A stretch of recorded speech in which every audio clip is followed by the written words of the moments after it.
Hello everybody and welcome to the Hilltop Pillbox in Abbotsford, British Columbia, Canada. It's a beautiful day out here, so I thought I'd spend part of it indoors. Go figure. I'm going to give you guys a bit of a step-by-step tutorial of the first turn for Germany. I'm just going to do a bit of a flyby the board here so you can see the initial setup.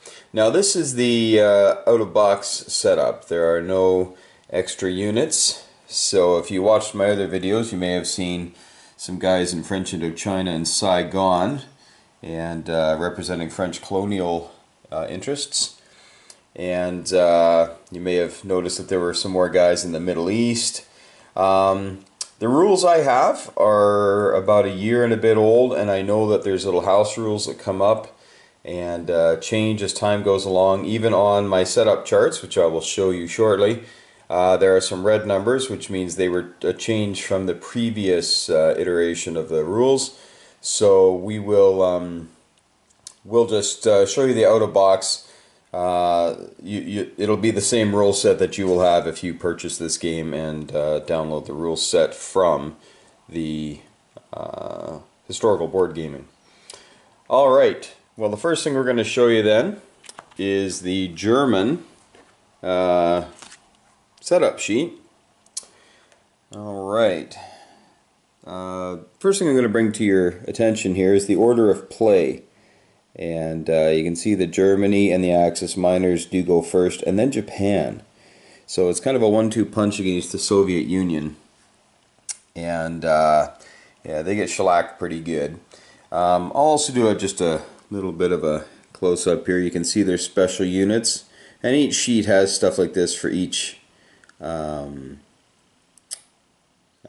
nation. And then there's some special rules. And your NOs, your national objectives, are also listed here.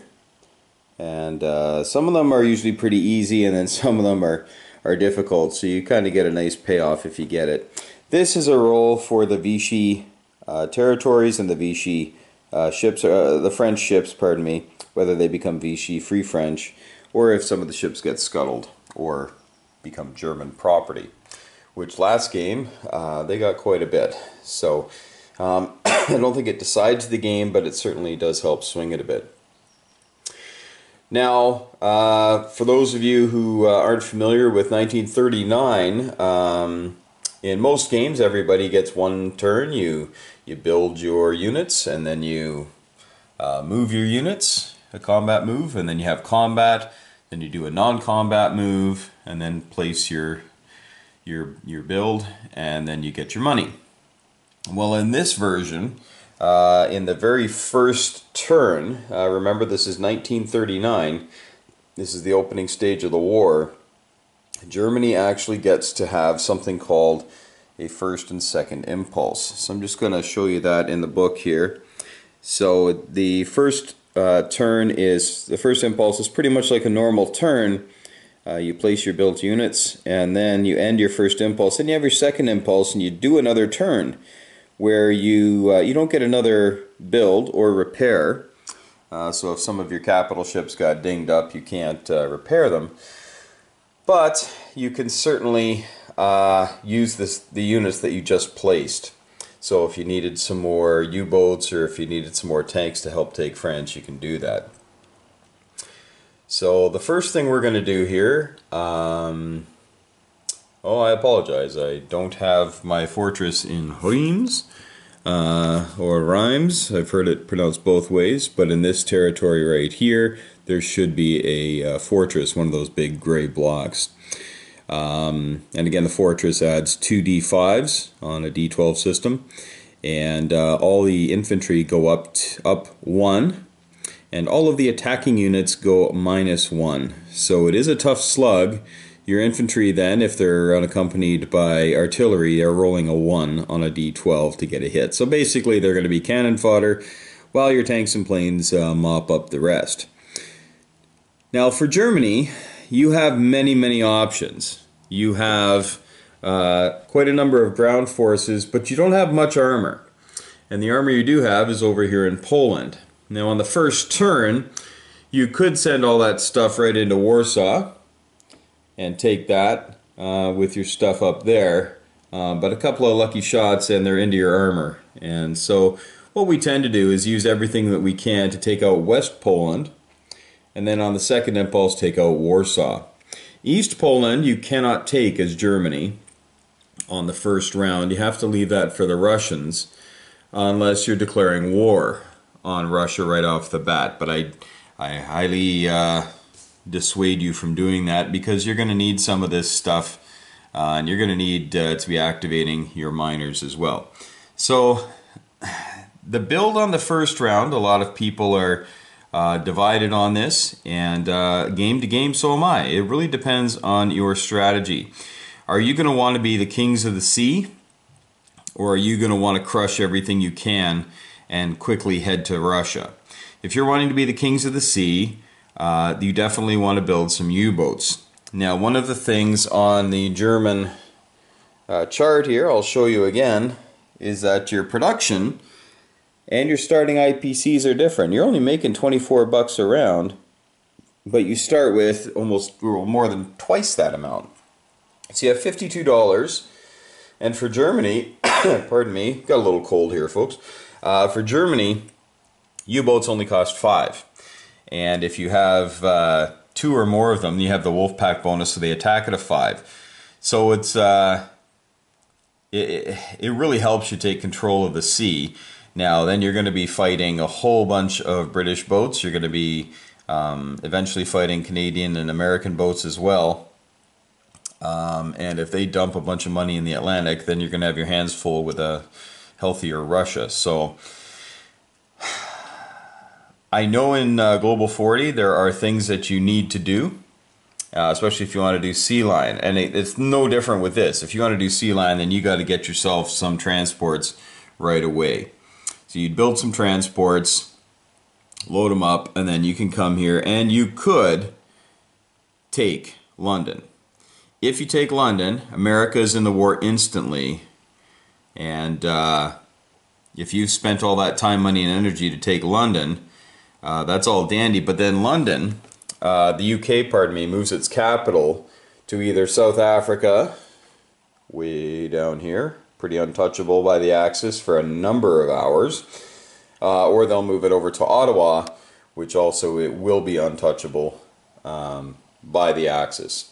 So keep in mind that sea line in this game is not a game ender or a game breaker of any kind, and not recommended. I did pull it off once as a bit of a let's see if I can do it, but it ruined the game. So for Germany, because Russia then is unimpeded on its march west, because you've used a lot of stuff to get over here.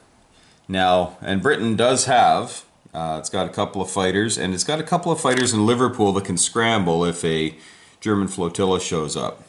So it is possible to build a couple of transports, maybe 3 or 4 transports, and load it up with guys on the second impulse and take England. You could do it.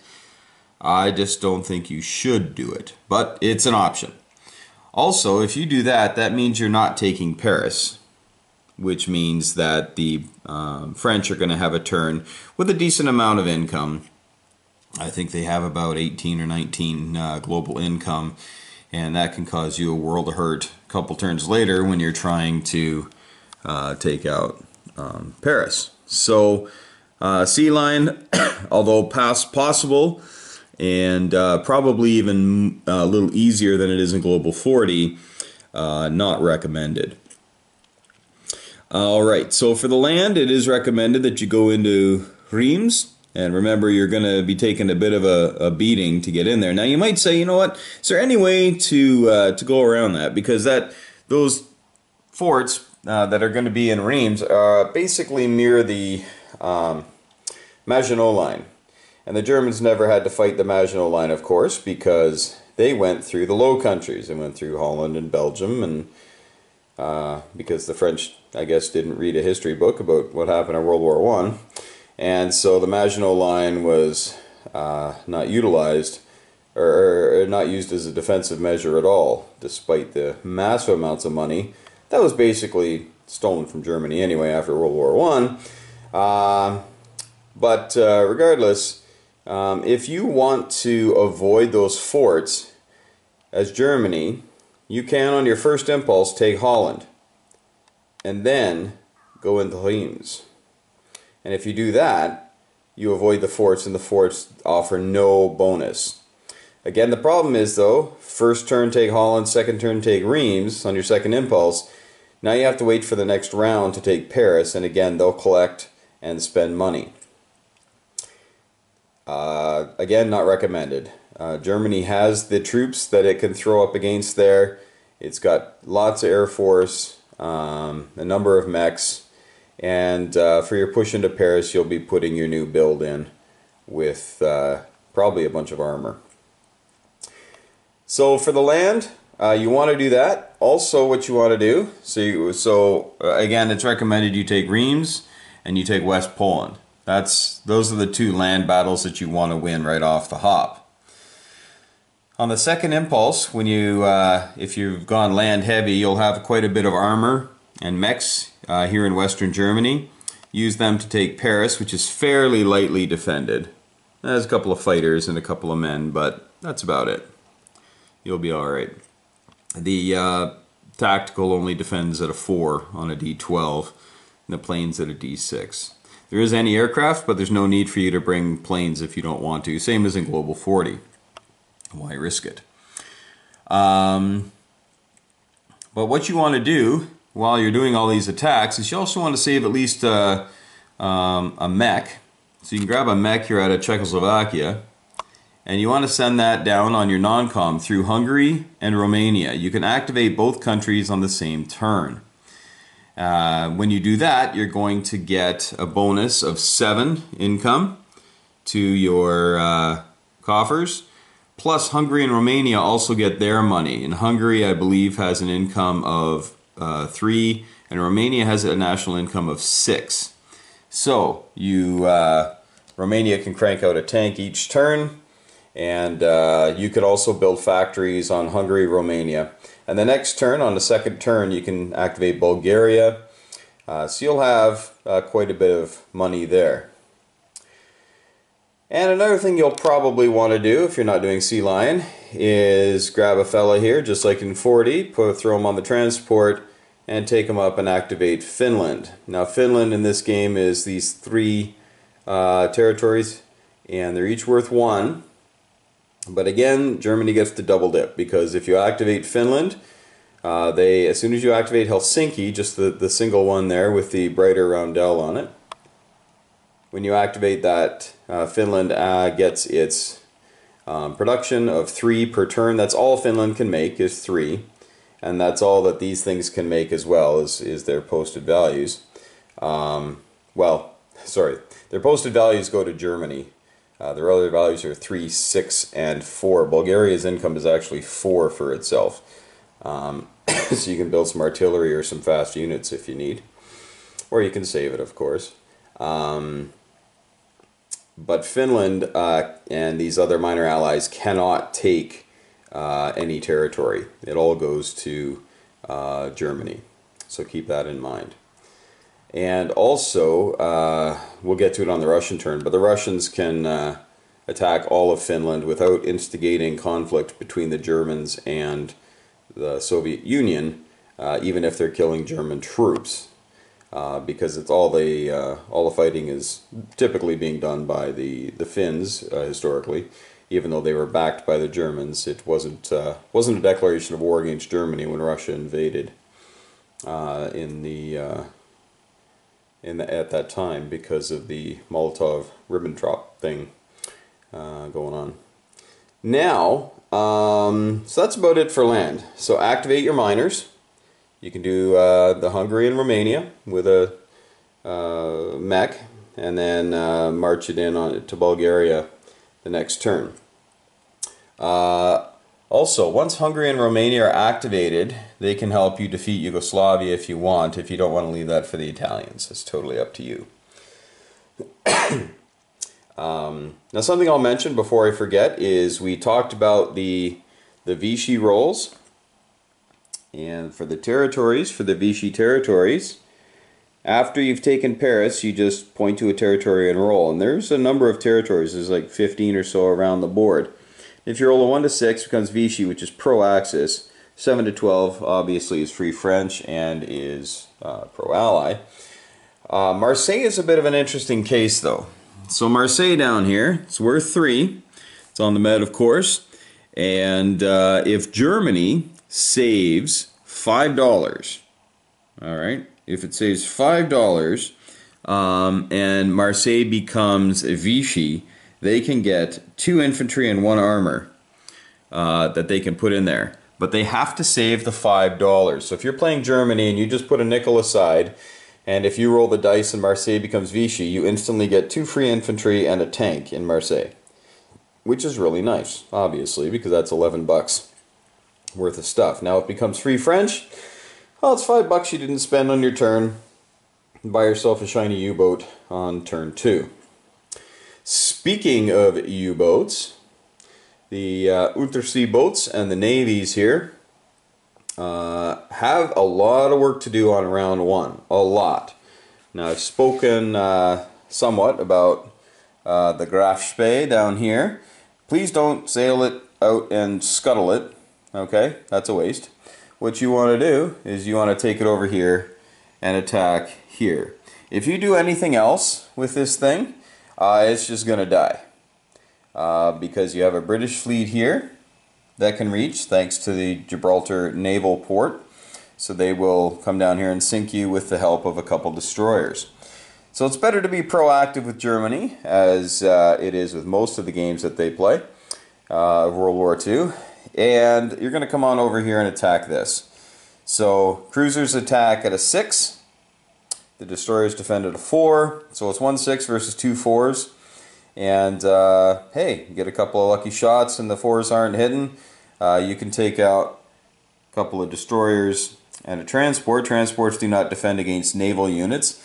But transports in this game actually have a die roll of 1, a 1 on a d12, against any air units. So you can't just fly a bomber over like 20 transports or something and go, woohoo, free kill, because you might get shot down. Okay, so I like that. Just a little bit of risk. Makes you think a little bit. And you have to kill all those units too. It's not like you fly over, they each get 1 shot, and then they're all sunk. You keep blasting away. So it's kind of interesting that way. But if you kill the destroyers, you can come down here and kill this South African transport before it starts to grab guys here and sail them up to help the British in Cairo. Also, if you don't kill this transport, it is going to come down 1, pick up somebody from South Africa, go back 1, and liberate or activate Liberia, which is pro-Allied. So it's an extra $1 and a free infantry. Then, if you're not there, or if you haven't been sunk or whatever, which you will be by this point, the British will then move across 1 and activate Brazil, which gets them, once it's all activated, will get them 3 free troops and 4 free bucks. And you just don't want that as Germany. That's quite a bit of a bump up of money. That's $5 right there that Britain would have. So you don't want to do that. So be proactive with the Graf Spee. Get over there and sink some stuff. Alright, now the U-boats. Boy, do you have options in this game. You have 11 U-boats on round 1. So we got 5, 6 there, 7, 8, 9, 10 in the big mess. You can't see them there. Well, maybe you can. They're off to the side. And then you got 1 in the channel. Now, you are in a state of war. You declare war on your first round and away you go. Do not fight this French fleet. There is no point to it because they're all going to, when Paris dies, they're all going to get rolled for. Most of them will get scuttled. Some of them might become yours. So you don't want to scuttle your own battleships. You don't have to attack things that could be yours. Now, granted, they have a chance as well to become Free French, or they have a chance to become British. So, yeah, you want to be careful. But at the same time, just don't go sink them. But these U-boats have some work to do. Up in Canada is an important one because there's 2 transports and 1 destroyer. So we usually send a couple of U-boats out there. You can grab these fellers right down here in C-Zone 27 and just take them on over and attack that. But your big problem is that the British have a couple of medium-sized fleets. They both have battleships. Okay, so you got this one with a battleship and a cruiser and a destroyer and a sub. Up here you have a battleship and a cruiser, a destroyer, transport, a carrier, and a tactical. Now the tactical, again, only defends at a 4. It's kind of like a destroyer of the air. So not a big deal there. And then there's a destroyer here as well, just to cause some grief for you and to keep this U-boat from getting up to that fleet. So you got some decisions again to make, but it's highly recommended that you grab everything in your fleet and go sink this. Go sink that fleet up in 14, up on the north of Scotland, the Firth of Forth or something I think it's called. So you also have quite a number of aircraft, and again folks, there's just so many ways that you could divvy this up.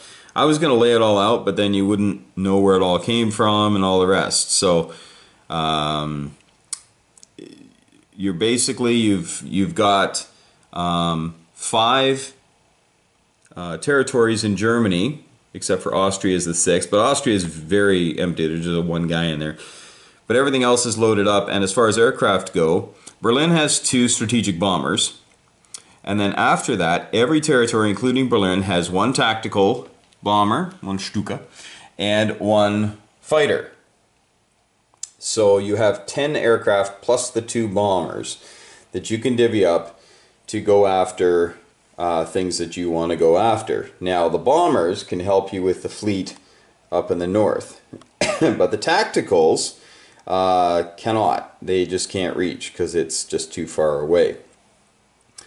So you want to use your U-boats wisely. You got 11 of them, like I say, and you want to use them wisely. Now the British do have some fighters here. They've got 5 fighters at home to start. They got 2 in the south, 2 in the middle, and 1 in the north. And all of them have air bases, so they can all scramble. You can scramble up to 3 aircraft, fighters and tactical bombers, to defend. Of course, once they scramble, they're committed, in which case Sea Line might be a lot easier if you want to do it. But again, if you do Sea Line, you bring the U.S. into the war. If you actually take it, then you bring the U.S. into the war. And that includes if you take Scotland. So if you say, hey, I'm just going to go take Scotland, that looks pretty easy. Yeah, well, you bring in America. And you just don't want to bring them in too quickly because they are a powerhouse. And you want them to kind of languish for a while in the cellar. And you can, I'll be doing videos on all the countries, but America and the Soviet Union both have a lot of troubles just getting into the game. So, unless they're attacked, of course, and it's easy, just like the real thing. So let's say the Germans come by and they wipe out this fleet here, and now you've got this fleet to deal with. And we'd recommend not dealing with these things piecemeal. Okay, you don't want to, you know, in the first round use all 3 U-boats against that, and then because these 2 guys are going up to Canada, and that 1 U-boat might come down here, but you could lose all your U-boats. You really could. If they scramble, they could scramble 4 fighters, and they've got a destroyer in there, so they can see your U-boat. Now, the one thing you do need to know about this game is destroyers match up 1-to-1 with U-boats. It's not 1 destroyer sees all U-boats. So this wouldn't be terribly bad. The 1 destroyer here would see 1 of your U-boats, and the rest of the U-boats would get a sneak attack. Okay, so, and because they're attacking at a 5, because there's 2 or more of them, you could get some hurt going there, but there's a good chance you're going to lose a bunch too. So it's recommended that on the first round you could take this U-boat here and go after that with some aircraft, go after that destroyer with some aircraft. He may scramble, but he might not. It's pretty costly, and Britain doesn't have a great economy to begin with, so it's costly for him to replace the RAF. But on the very first turn, if you go bring your navy up here, and you've got quite a bit of stuff, you have got your battleship, your cruiser, a couple of destroyers, and a couple of subs there. You bring them up to there, maybe with a couple of your bombers, and take out that fleet. On the next turn, your second impulse, you can just come 1-2 and now take out this fleet here on the western coast. So that is one thing that we typically do. If you leave Britain with this unscathed, you're in trouble, because they're just going to build destroyers on it and pick away at your U-boats, and you'll be building lots of U-boats. And even though they're only 5, you're going to spend a lot of your time, money, and energy building U-boats when you probably want to be building tanks to go say hello to Stalin in the Kremlin. Again, the question marks that come up is, what's going to happen with this fleet? Is this fleet going to be going my way or their way, or to the bottom of the channel? Also, if you roll for these, if things like Normandy and Bordeaux and Marseille go Vichy, then your job is pretty easy. You just walk in on a non-combat move with German troops and take it over. Now, that's pretty much it for the German turn. There's a lot of stuff to go on, and you just got to make sure that you earmark everything where you want it to go. Especially, do not forget grabbing one of these mechs to activate these guys here. And a lot of people look at this and they say, holy cow, is Germany overpowered in the first little bit? And you know what? They really are. But when you look at it, they have a grand total of, I believe it's 4 tanks to start the game. And tanks are 6 in this game, of course. And actually, they used to be 5 for this game, and they changed that once they realized all the German player was buying was tanks and U-boats at 5 and 5. But you can also build upgraded armor and whatnot. We'll get into that on a different video. So that's the German turn. Couple of things that you also want to do, hopefully on the first turn, is take out Denmark, so you can own the straits. So if you don't take out Denmark, then anybody can come through, because it's all kind of neutral stuff. And Oslo you want to take as well. And if you could take Oslo and Narvik, which is just a free walk up there, and Denmark, then you get your NO for Germany, you get extra 5. Plus, if you watched my last gameplay video on this, you saw that the Germans were able to scoop a battleship, a coastal battleship, from Norway. Because you roll for the units. Whenever you take over any of the strict neutrals, you roll for the ships. And it favors being scuttled, but there is a chance that you will actually scoop some boats. And it happens quite frequently that a 1 or a 2 gets rolled and boats head over to the German Navy, and all of a sudden they're quite a force to be reckoned with. Even more so than they are. And meanwhile, Britain's Navy is at the bottom, being nice reefs for the fishies. Yeah, and the way to take Oslo is to grab, you start out with a Fallschirmjäger, if I said that right, a paratrooper, and you got a bomber, and you can use the 1 bomber to take them up to Oslo. Now there is a fort there, so it gives you 2 5s and another 5 with the infantry on the first round, but the 2 5s only fire once. And so you've got your transport, and you can go and take that with your Fallschirmjäger and a couple of troops. And then Denmark is, it's only got 1 guy in there. And again, you'll roll for the Denmark destroyer and sub. Not a big deal. Sweden, as Germany, you want to keep Sweden neutral. And because if it's neutral or pro-axis, then you get some bonuses for that in concert with the Norwegian Danish bonus. Danish, wow, I'm getting hungry. So I think that's pretty much it. I know I've said that a couple of times, but what you do want to take note of is that your options are so almost limitless. But what you do want to take care of is you want to take care of the British fleets. Don't attack the French fleet, and get Denmark and Norway, and Oslo, I should say, in Norway, right off the hop. activate these guys, and if you can, take Holland. When you take Holland, their overseas territories then are not creating any money. If you don't take Holland in the first round, they will collect money, and they, as you know, in the Money Islands, they do have quite a bit of punch. So they've got 4 and 3 and 4, it's 11. Sleeves is 2, it's 13. Another 2 in Dutch East Indies, 15, 16 here. Plus there's a fleet. And if you don't attack them, they'll collect all that money. They will build, I think they have to build a couple of infantry in Holland, but the rest of the money will go to UK London. And so London gets a big shot in the arm. But if you do take out Holland, then you will be rolling for this fleet. And again, in my last gameplay video, Japan took 3 of these ships, including the battleship and the, I believe they took the cruiser, and I believe they took the sub.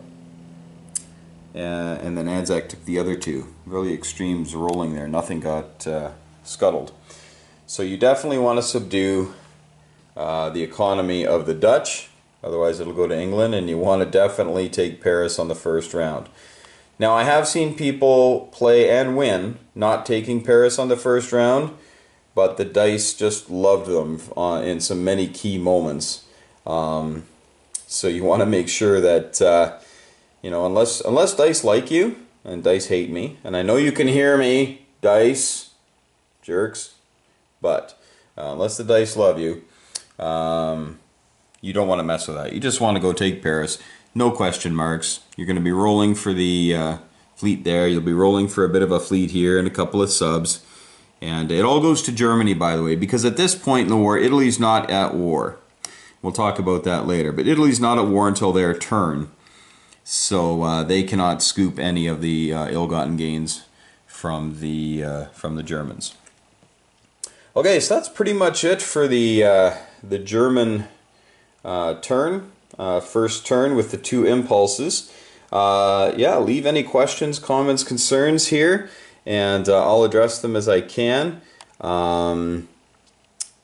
Yeah, like I say, the big thing, the fleets, activating your minor axis here, and once you do that, you'll be getting an extra 12 bucks as Germany on this side just from your minor axis, plus they're going to have their own economies. So you can really get some stuff rolling, and you're going to need it when you start going into Russia, who might activate after 3 or 4 rounds, and they're going to have a stack of guys and quite a bit of stuff. So you'll want to make sure you take that. Oh, look, the Germans have visions of taking Sevastopol already, so we'll take care of that. All right, folks, thanks so much for watching, and you know, use your stuff wisely. Have a good build, and may the dice be with you. All right, thanks. Take care. Bye-bye.